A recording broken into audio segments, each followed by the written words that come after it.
Here's what I know, that if you do not plan the summer, it will plan you. It's really important, friends, for us to realize that the summer is a huge time of possibility.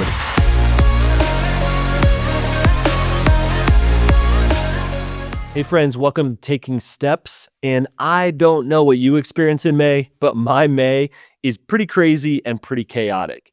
The interesting thing is that June for me is one of my favorite times of the whole year. Summer is coming, friends, whether we want it to or not. Now, let's just face the fact that some people love summer and some people hate it. Maybe you're a parent and you dread that your kids are going to say, I'm bored and I don't have enough to do. Maybe you feel like the budget's been low this year and you're really bummed that you don't get to go on that big trip. So I understand there are different views that the month of May brings as we think ahead about the summer. Here's what I know, that if you do not plan the summer, it will plan you. It's really important, friends, for us to realize that this summer is a huge time of possibility. What is that for you? Well, first of all, let me tell you what it is for me.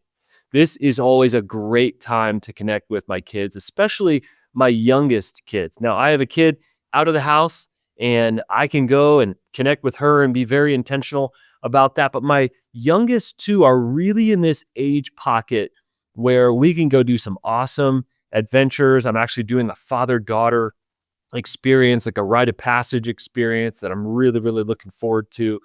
I work less in the summer, very, very intentionally. And a lot of my coaching clients, maybe you included, work less and don't need to work on as many strategic initiatives. And so a lot of my coaching takes the form of personal, of saying, what does this look like for you and your family to be healthy? What does this look like for you to be sustainable in your rhythms? How do you grow personally instead of just meeting the demands professionally of what's happening? And let's face it, summers can be pretty chaotic as well. You're out of town, your family's going here, your kid's going to a camp, you're traveling to be with relatives, and you're like, hey, here's a secret. That's not relaxing. You're being with your relatives, and maybe you're building in some family time and memories, but you may get to the end of each summer and feel like you need to drop and you're exhausted right as your kids are starting school. So with that said, every summer's different for each person, but summer has opportunities for all of us. I keep this little clock right here in my office so that I can see it at all times. And what's interesting is that the hands have stopped. It's obviously a really old clock, but I'm just reminded how fast time goes by. And I just keep it visual to make sure that I can see that time is short. What I love about summers is that it produces some magical moments if we're intentional.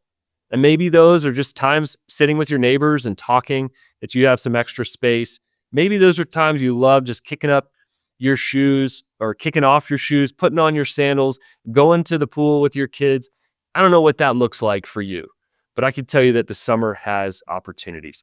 Something that I'm looking forward to this summer is combining my love of the outdoors and my love for cooking. And so I've got this book and I'm going to do a couple of these recipes, 120 recipes for adventure cooking. Probably not going to get to all of them, but I love those two things put together. And so this is something that for me is going to be a focus this summer. I always love cooking on fire and I love taking my backpacking and camping game up as it regards or as it relates to cooking. So this is me this summer.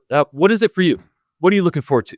What are you excited for this summer? And how are you going to utilize this precious time that we have? At Stay Forth, we have wanted you to get ahead of the summer. And so we've got some cool offers for you. We've got a PDF that we created, and I'm not going to go through all these types of time for you, but we released a podcast to explain these 4 types of time that are incredibly valuable in the summer and that we want you to maximize. Secondly, there's a PDF that you can download that and say, it's still May. How do I plan for the summer so that ironically, I plan enough space in there? I plan for my replenishment, the activities that I love and bring me delight and that I just love doing and tend to just replenish or recharge me for work again. What are the moments that I want to capture with my family and with my friends in that relational time? And last, but certainly not least, are growth. And how do we maximize the summer for the ways that I want to grow, both personally, I'd say below the water level, maybe nobody else sees, and then professionally. Maybe there's something that you want to learn and you just feel fall is going to be breakneck speed. However, the summer looks for you, I would just say those 4 types of time, especially if you're a leader that feels the weight, that feels the stress, that feels the press of that feels the overwhelm. Now is a time to be able to plan for that. I was literally had my calendar out last night and I was taking a look at some of the different things that I'm going to be doing this summer. And I just want to make sure that this summer doesn't slip away.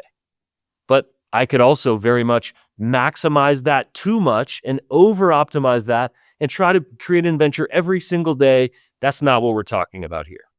But many leaders are going to let the summer just slip through.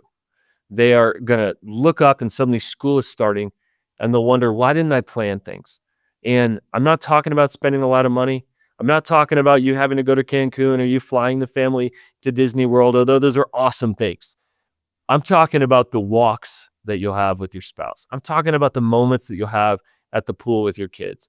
I'm talking about the chance for 3 or 4 hours to put your phone away on Do Not Disturb and just read.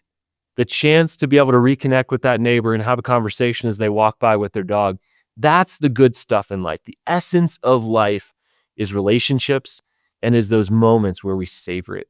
Every study that you'll read about joy and energy and fulfillment and impact in life is about connection with other people. And if you're a person of faith, connection with God. And I just want to challenge you. Plan the summer before it plans you. Friend, if you're going to take your next right steps in growth, if you're going to take your next right steps in health and in impact, that you want to be a healthy and high impact leader, I don't see a way around utilizing the seasons. I want to leave you with this. Wise leaders make use of rest and momentum. You're going to have rest this summer. You're going to have some momentum this summer. The question is, how are you going to utilize this summer? Time is so precious. Don't forget that as you plan this summer. We're cheering you on. And again, our accompanying guide is going to help you to be able to maximize these 4 key areas this summer. Why? I want you to look back when school starts and say, that was an incredible summer. And I had moments for myself. I had moments for my family, moments for my friends. I really replenished and did some things I absolutely love. And oh yeah, I am ready to go this fall. That's what I want you to say 3 months from now. What's it going to take for you to get there? Friend, just want to remind you, healthy, high impact leaders just keep taking their next right steps. What are your next steps this summer?